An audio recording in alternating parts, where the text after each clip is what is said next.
Hey, guess what's happening on this week's episode of the Beating Diabetes Lifestyle Podcast with your friend and host, Oscar Camejo. If you feel like your weight loss journey is going way too slow and that you're not seeing any results, you could be making some mistakes, some really common mistakes that a lot of people make. I made them. I'm pretty sure you've made them as well. You've tried all kinds of diet programs. It's been like a roller coaster up and down with your health. And you're just like, man, seeing all these people around you who seem like they're winning, they're living their best life. But for you, you feel like you're not even making any progress.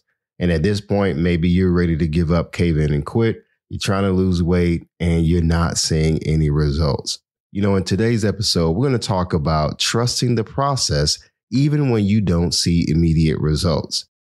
So the value that you're going to get out of today's episode is that you're going to learn how to set yourself up for long-term success. Rome wasn't built overnight.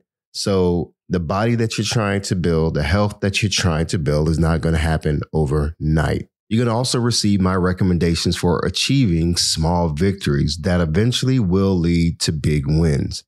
And finally, I'm going to share some tips for losing that stubborn belly fat that we all hate, but we may have challenges getting rid of.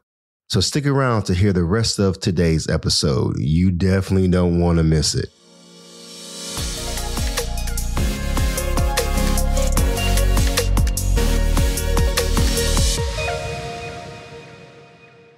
Welcome to the Beating Diabetes Lifestyle Podcast with me, your host, Oscar Camejo. My goal is to help diabetics and non-diabetics make lifestyle changes to reverse type 2 diabetes and also to prevent other health risks such as heart disease, stroke, you name it. I've been on my health journey for well over a year now. If you've been following me for any length of time, you've heard my story over and over again. I've shared it and I'm going to keep sharing it to be an encouragement. You know, my journey hasn't been easy. I used to be 268 pounds. I was overweight. I was obese. And I was sick and I had been diagnosed with type 2 diabetes. But then, you know, there came a time when I started to take my health seriously and I began the process of transforming my whole life. And I'm so glad I did. But, you know, it seemed like when I was 268 pounds and trying to lose weight, it took forever for me to lose 5 pounds. You probably know what I'm talking about. You're trying to lose that stubborn belly fat and you're trying to lose weight and it's just like it's not going anywhere. For me, losing that first 5 pounds was tough. It was tough physically, emotionally, and mentally. And to be honest, it hit me in the gut, if you will, spiritually at times. You know, looking in the mirror, nothing changed. You know, I started my journey and I'm like, man, I'm not seeing results. I wanted to see something fast and quicker. And you know what? It just didn't happen overnight. I kept feeling the same no matter what I was doing. But over time, things did change. You know, looking back over my pictures, all I can say is wow. And I compare what I look like now to what I looked like back then. It's just been a whole transformation. Because I didn't see results right away, there was a couple of times I felt like quitting. But you know what? Even though I felt like quitting sometimes, when I didn't see immediate results, I knew that if I just kept going, if I just kept moving, if I just stayed focused and never go back to, you know, just feeling just bad about myself, that one day I was going to see results. So I'm glad I didn't quit. I got tired of quitting. I got tired of, you know, going to the gym and then just falling off for months and months at a time. So maybe that's your situation. If you're struggling with losing weight again, maybe this is the time for you to finally get tired of quitting, tired of not finishing the process, tired of just, you know, not seeing results. Consistency is going to be key, folks. So before I go on, I want to share a testimonial from a dear friend of mine. You know, from time to time, I share comments and answers that I get from podcast listeners and folks who follow me on social media, like Facebook and TikTok and Twitter, Instagram.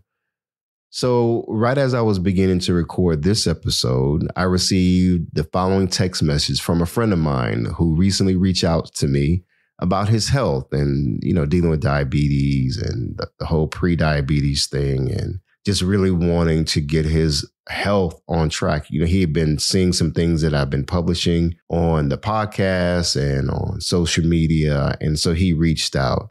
So even though I received his permission to share his text message to me about his progress and, the things that he's been able to accomplish, I want to protect his identity. So I'll just refer to him as Jay. So Jay wrote, "Good morning.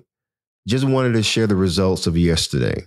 My A1C is 7.7, down from 9.8. I still have some work to do, but I'm headed in the right direction.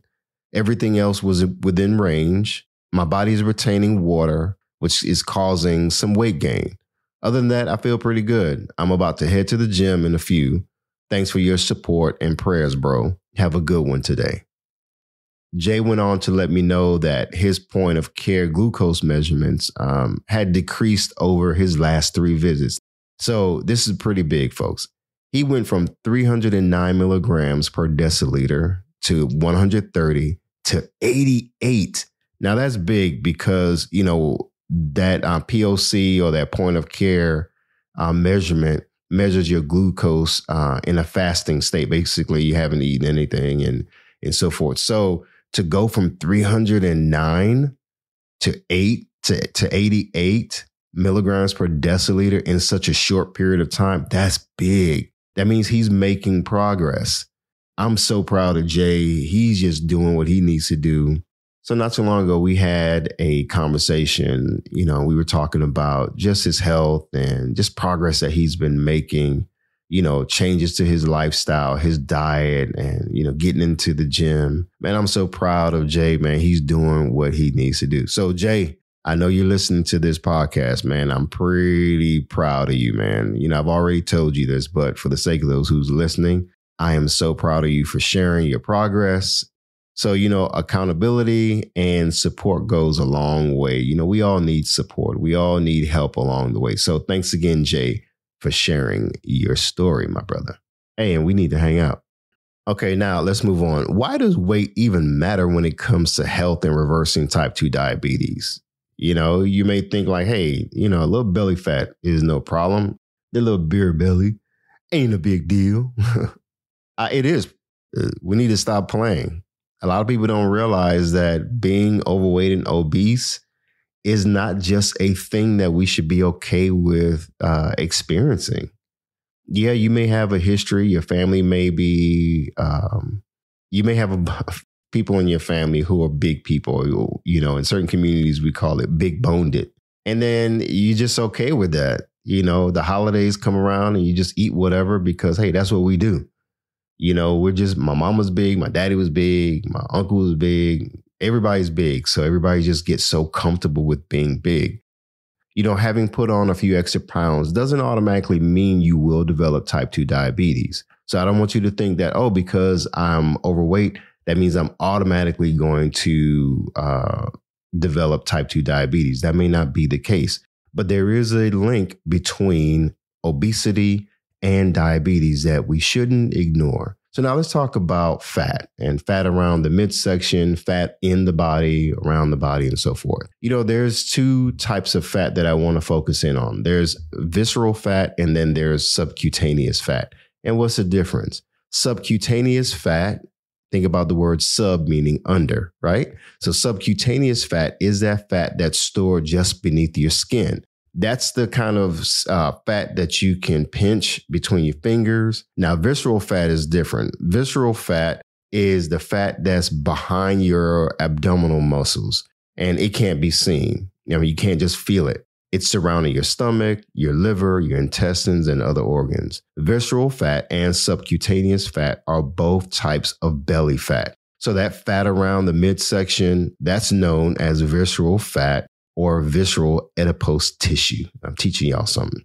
And it's considered to contribute to diabetes more than fat located around the hips and thighs and other parts of the body, like arms and so forth. Visceral fat is more likely to raise your risk of serious medical issues, such as heart disease, Alzheimer's disease, type 2 diabetes, pre-diabetes, we've been talking about that, stroke, high cholesterol. And, these are just some of the conditions that are strongly linked to too much belly fat, specifically the fat around the midsection and that visceral fat, because it is believed that those fat cells release a certain protein that makes it very difficult for the body to basically do what it does and need to do to regulate blood sugar, insulin levels, and so forth. So excess belly fat is, as well as obesity, those are certain contributing factors to diabetes. And here's the bottom line. If diabetes and obesity go hand in hand with heart disease, to me, it makes sense to control your blood sugar and lose weight.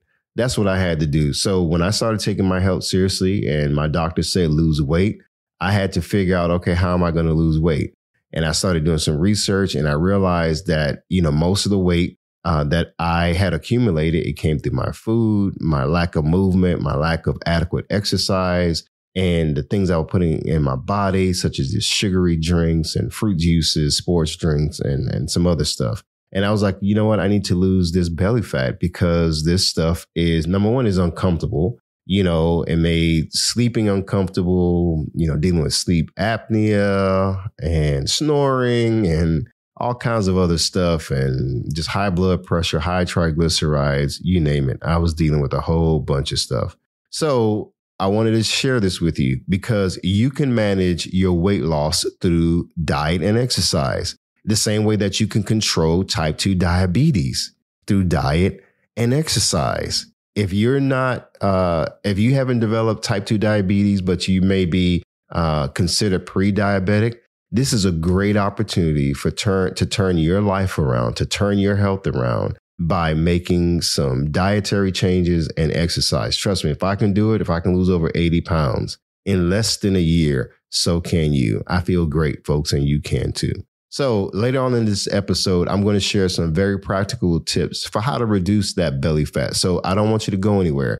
Listen to the entire episode. There's value in listening to the end. As we go on, I want to share with you right now some mistakes that some people make when it comes to losing weight, especially when it feels like it's just going way too slow. You probably heard the quote and the saying that the shortest distance between 2 points is what? A straight line, right? So a lot of us, we tend to get things and want things quicker and faster. It's like the microwave generation that they say.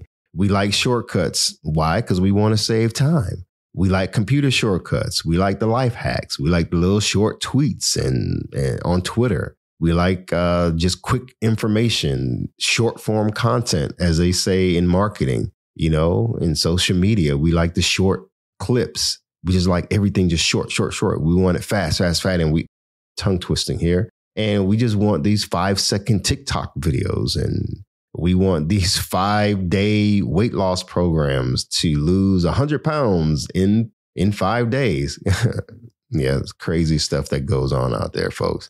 A lot of us, we want to achieve these big lasting results in as little time as possible. Life doesn't work that way, folks. Rome wasn't built in a day, as they say, and it wasn't built in 2 days. And it doggone for sure wasn't built in 30 days. So it took some consistent work. It took a plan. It took consistent progress to see results. If you're trying to build this lifestyle of health and wellness and reversing type 2 diabetes and reversing your risk of heart disease and stroke, folks, it's going to take some time. But there's some mistakes that people make. Now, a lot of us, we make it. Now, here's some common mistakes. Number one, not having a plan.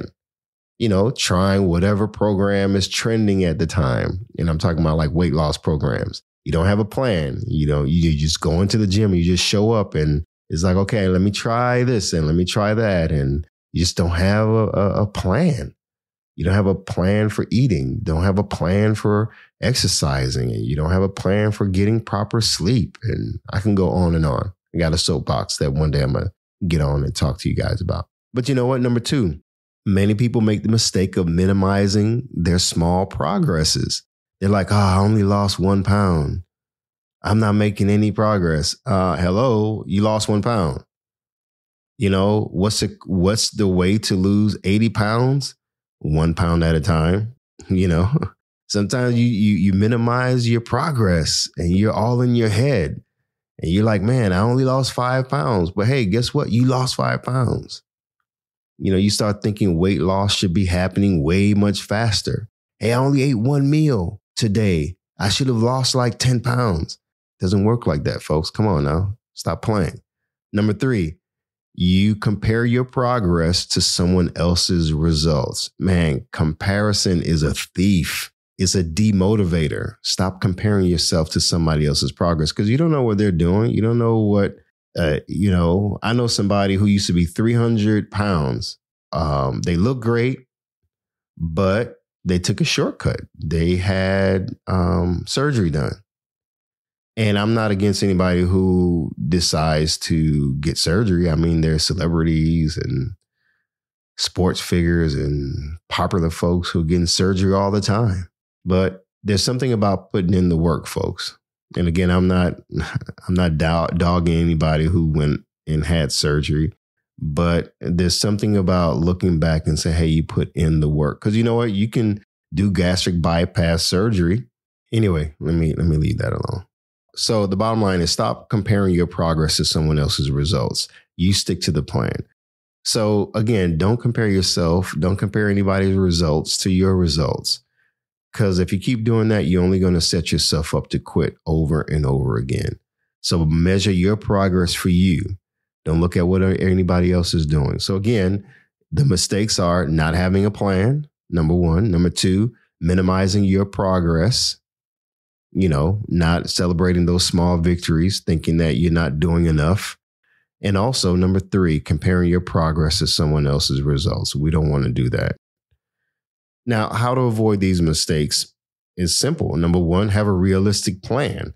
I'm talking about from your overall nutrition plan, your exercise plan, eating healthy and having a healthy eating plan that's specific is going to go a long way. It's not some random thing that you're just pulling off the internet and you're just going to try this and try that. But no, it's something that's realistic, that's doable. Recently, I shared about the Mediterranean eating lifestyle, which I've adopted, which is sustainable. It's not something that you just do for 30 days to try to get, 30-day results. No, it's a lifestyle. So I've lost well over 80 pounds, by sticking to it is how I eat now. It's not a short-term fix.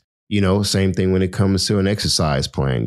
Don't just show up in the gym just kind of like, oh, well, what am I going to do today? Am I going to work arms? Am I going to do cardio? No, before you get to the gym, you should know exactly what you're going to work on.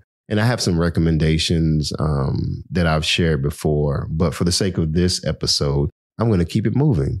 Number 2, you want to celebrate your progresses no matter how small. So don't despise your small beginnings. That's a biblical principle. Don't despise those small wins, those small victories. And you know what? I want you to be kind to yourself. Celebrate every accomplishment. If you lost 1 pound today, you lost 3 pounds, no matter what it is. If you ate a healthy meal today, celebrate that. Pat yourself on the back. No matter how small or big, celebrate your wins. Every junk food meal that you don't eat, every food craving that you don't give into, celebrate it. Celebrate it. Celebrate it. Get used to speaking good things over yourself and to yourself. You've probably been beating yourself up for way too long. So I want you to stop it. You hear me? Stop it. Stop beating yourself up. So again, celebrate your progresses no matter how small. Number 3, don't compare your progress to someone else's results, right?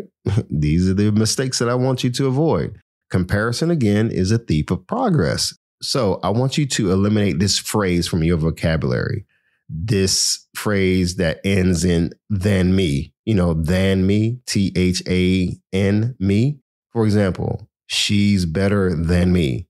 He looks better than me. He's more ripped than me. Her stomach is flatter than mine. Stop comparing yourself.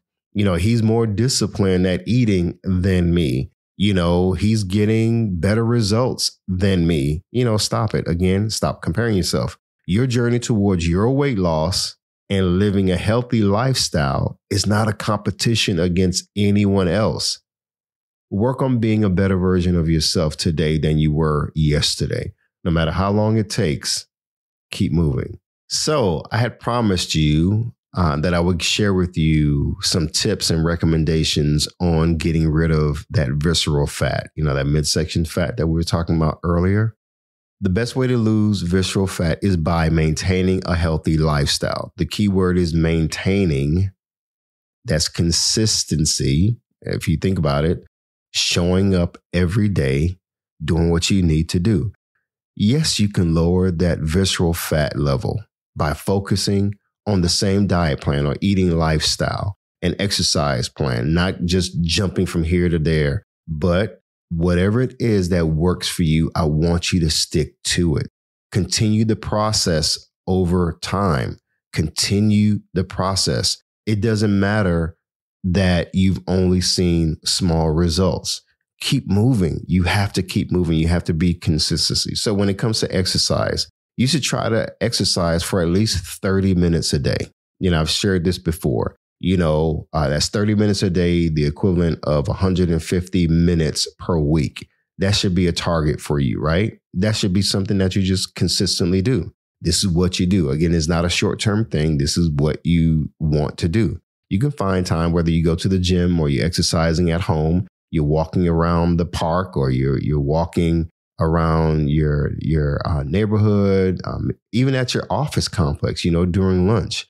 Take some time to exercise. This can include cardio and strength training, of course. A popular workout is high intensity interval training, or what's called as HIIT workouts. I do a lot of HIIT workout cycles. That's when there's this burst of intense effort and then quick recovery. HIIT offers resistance and aerobic training, which can help you burn fat faster. And definitely, when you're on the treadmill, for example, don't just walk slow. Try to pick up the pace.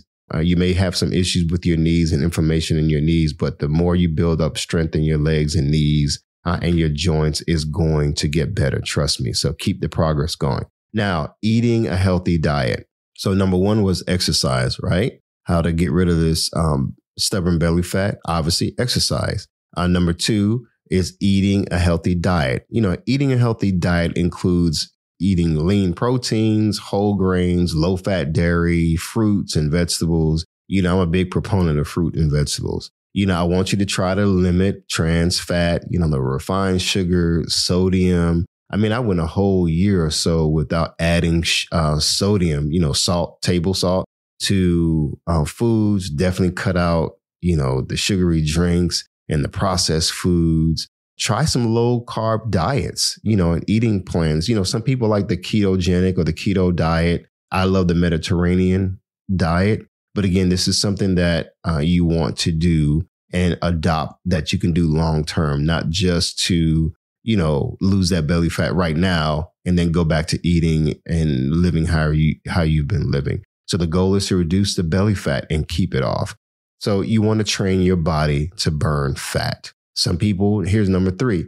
Intermittent fasting is a great strategy to lose weight. It involves going through periods of eating and not eating. It is also known to help reduce blood glucose, blood sugar in the body. So consider intermittent fasting. There's a lot of information online. I do what's called a 16-8, where, fasting for like 16 hours and then you have an 8-hour window of eating. I don't intermittent fast every day, but there may be a period of time where, depending on what I'm working on, I may use intermittent fasting definitely to get rid of that stubborn belly fat, where you're not waking up in the morning and just loading up on a bunch of carbs and sugary foods and all that stuff. And that's another thing. When you wake up in the morning, don't load up on, your waffles and your sugary coffees and drinks, your donuts and stuff like that. That's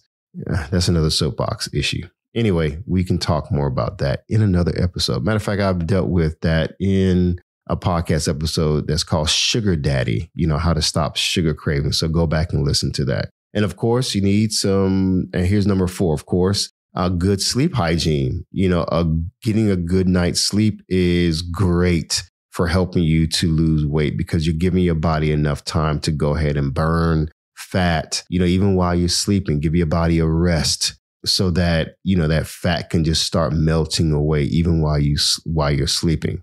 Getting, 7 to 8 hours of sleep is ideal. If you can work on getting 6, build your way up to 7. So, not getting enough sleep may increase your risk of building that additional body fat, that visceral fat. You should try to get at least, again, 7 to 8 hours of sleep at night. So that may be difficult for some of you all. You may be working at night, so you may sleep during the daytime. The bottom line is get your adequate rest. If that means cutting off the television at a certain time or not watching television during the week. I mean, I went a long period of time without touching the television during the week, Monday through Friday, not even watching television because, for me, television watching was associated with snacking. And so, or eating sweets, late at night. I used to habitually go to bed at 2 a.m. every night, even if I wasn't working on anything, not working on a business, not working on anything, just staying up watching TV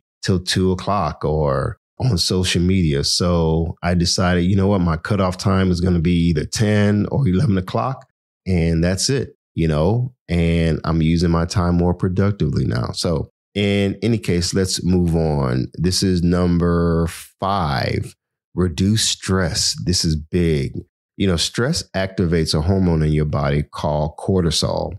Cortisol activates your body's fight or flight response, which triggers the storage of more visceral fat. Some people like yoga, some people like meditation. Me, I like to just sometimes cut off everything and just sit and be quiet. I go hiking in the woods by myself a lot, or may go with a couple of friends. But, I just like to go out in the woods where it's quiet. I like to go once a week at least. When I go to the gym, that's a great stress reliever for me. The bottom line is find whatever works for you. Some people like to read. And here's another thing. You may be in a stressful relationship. It could be a relationship with coworkers or in a love relationship. And sometimes you have to just reevaluate what's going on. And I'm not condoning divorce and separation and cutting people off. My thing is look at what's causing you stress in your life. And you want to reduce stress in your life. Some people may need to go to a therapist to get some help. You may have to work with a coach, a life coach to help you deal with and manage some situations that are going on in your life.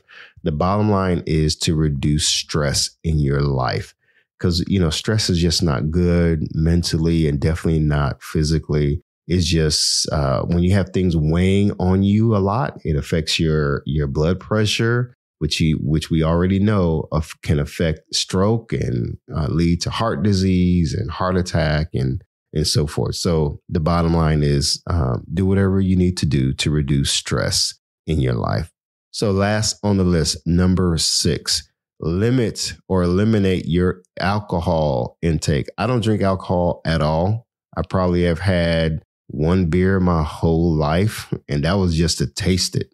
I've just never been an alcohol drinker, and I have nothing against those who drink. But when it comes to your health, we're talking about reducing that belly fat and that visceral fat. Drinking too much alcohol may increase the amount of visceral fat on your body and that your body is storing. You've heard of beer belly. That's just not some cute little phrase. It's true. A lot of alcohol contains yeast. And yeast leads to growth and the storage of belly fat. So if alcohol is your thing, you may want to reconsider that, my friend. All right. I'm not trying to preach at you. I just want you to live a healthy lifestyle and reverse disease in your body and live a healthy lifestyle. Again, my goal is to help diabetics and non-diabetics make lifestyle changes to reverse type 2 diabetes. So here's something as I wrap up that I want to share with you.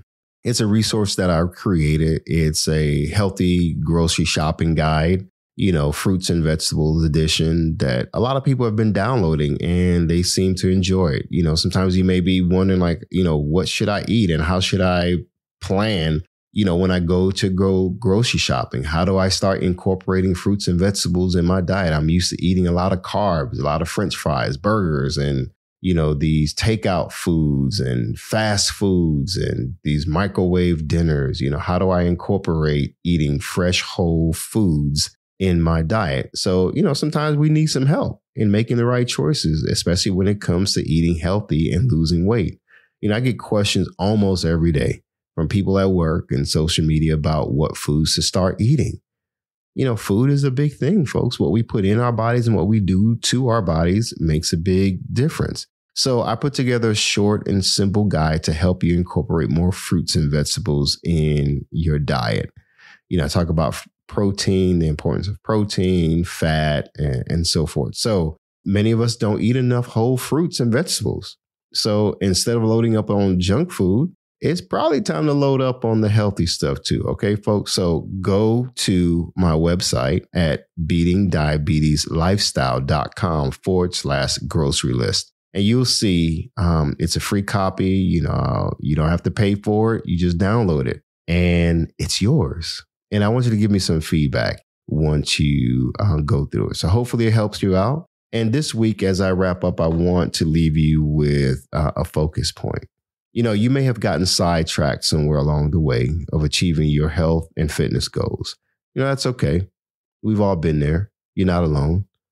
But today is your opportunity to reset, regroup, and reignite your drive to keep moving. But you must start. Okay, folks? So until next time, as always, stay focused, keep moving, and never go back. Leap forward, bounce back because you can, my friend. And above all else, trust God. You got this. I believe in you.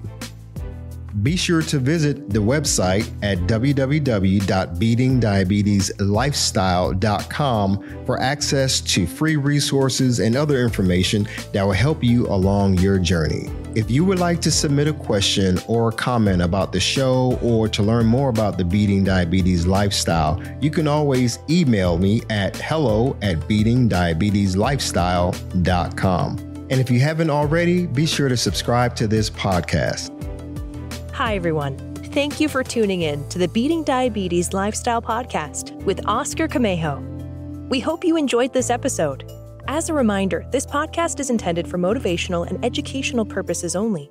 It is not a substitute for professional care by a physician or other healthcare professional or qualified fitness instructor. This podcast is provided on the understanding that it does not constitute medical or professional advice or services. If you're looking for help on your journey, seek a qualified medical practitioner. It's important that you utilize someone who is a trained, licensed healthcare professional who can help you on your journey toward good health.